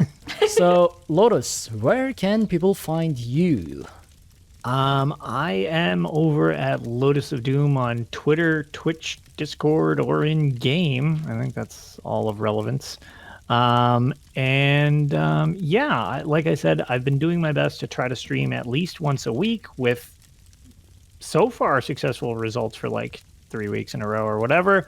So hopefully real life doesn't get in the way of that and I can actually jump on. I really appreciate everybody swinging by when you do, especially because it's kind of hard to have any type of scheduling as to when I'm going live. There you go. What about you, Pixie? So before I say where you can find me, I do want to do a quick shout out to one of my real life friends. He's actually the guy who told me about Tales of Tamriel forever ago now and got me listening to the show. My friend Dalton started his own podcast not too long ago, and it's a more general gaming podcast. It's called the Steam Machine Podcast. Basically, he uses a random number generator with his friend, and whatever, he has his Steam library numbered, and so it's a random game that they're going to play through and then discuss. Well, that's a nice concept. Oh, that's a cool idea. Yeah, they've been really enjoying it. The show's really fun.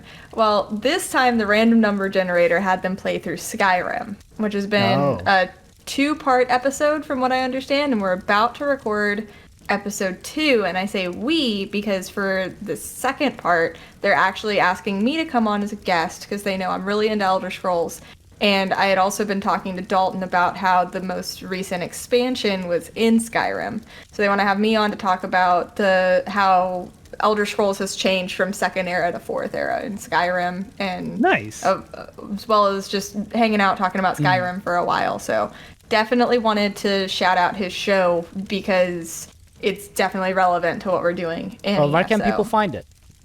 You can find it on Spotify for sure and Google Podcasts. I think also Apple Podcasts have it because I subscribe to them on there too. And it's called the Steam Machine Podcast. And it's really, really good. A lot of fun. There you go, folks. I'm definitely going to check it out after the show, especially if I don't sleep. Yeah, and like I said, Dalton's the one who told me about Tales whenever because I didn't really listen to podcasts that much until I got the job that I'm at now. And then he's like, oh, you've got to listen to Lore Seekers and Tales of Tamriel. I know you like Elder Scrolls and you play Elder Scrolls Online. Go listen to those two. I love those guys. And so that's whenever I started listening to Tales because I didn't even know I didn't know that Elder Scrolls podcasts were a thing before that. So he's the reason why I'm here. Eventually, it was Dalton's fault that all the Aldmeri stuff that has happened to this show. Yes. Wow, Dalton. Actually, wow, sir. This was long after episode 25 because I was a regular listener. How long ago was it God, how long have I been playing this game? How long have I been in my current job? I don't know. I remember the episode that Ag handed everything off to you, like super That clearly. happened like 4 times, so I don't know which... Oh, okay, So, I don't know. Probably, Yeah, she's probably it thinking of happened the multiple finale. times. Yeah, she's probably thinking of the one where you kept the reins. But like I was listening before That was just last too. year. Well, I mean, for the Okay, show, this was- that was... I don't know, it happened like... It's been like 3 years, I think, since I started listening. Because it was a while before that. I guess it would be around like episode 230s, 40s, Well, I've maybe? been on Good the game. show Was for a I year. originally on the show when you started listening? Yes. Okay, I so remember then you, that's like and I remember 2.5 Promethean. years ago, I think. Because I listened to, whenever I was on PS4, so that was 2 years ago. I was listening to you guys on PS4, and I remember playing with Promethean, and only realizing after World Boss Wednesday that it was Promethean from the show, and being like, holy crap, I totally listened to that dude's podcast, and I didn't even say anything. And then I felt really dumb and didn't know how to tell him, like, hey, I'm a big fan of the podcast. That's amazing. And I still remember which World Boss Wednesday it was. We were in Cold Harbor together. And I was like, this guy's voice sounds so familiar. Where do I know him from? The entire time. And he was talking about school and stuff like that. I was like, I know this person. How how do I know this person? The entire World Boss Wednesday. It was great whenever I figured it out. But anyway, yeah, so Dalton's like the whole reason I'm here. Otherwise I wouldn't have really ran into Tails until way later. And so it's actually kind of a cool 360. Now I get to be on his podcast for a little bit. Right. So I'm really looking forward to the discussion because since it's so relevant to ESO especially, so I'm going to have a lot to talk about. It's going to be really cool. I think it's going to be a blast. You guys should all check it out. There you go. Well, what about where can people... Yeah, there you go. Yeah, I was gonna ask you that. can find me over at HyperPixie Gaming on Twitch and HyperPixie Games on Twitter. All right. Well, you can find me everywhere that is Arkaniir, Arkhanir. It's a made-up name, so if you see it, it should be me. You can also find everything we do over at dungeoncrawlernetwork.com. There you can find links to all of our social media, including Twitch, YouTube, Twitter, and Discord, as well as our merch store that is now actually out there.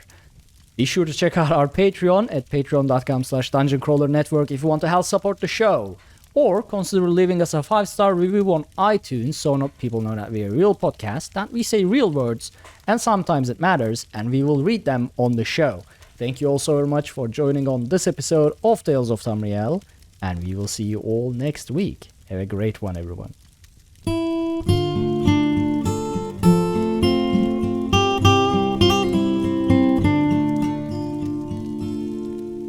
When Akatosh slew Lorcan, he ripped his heart right out.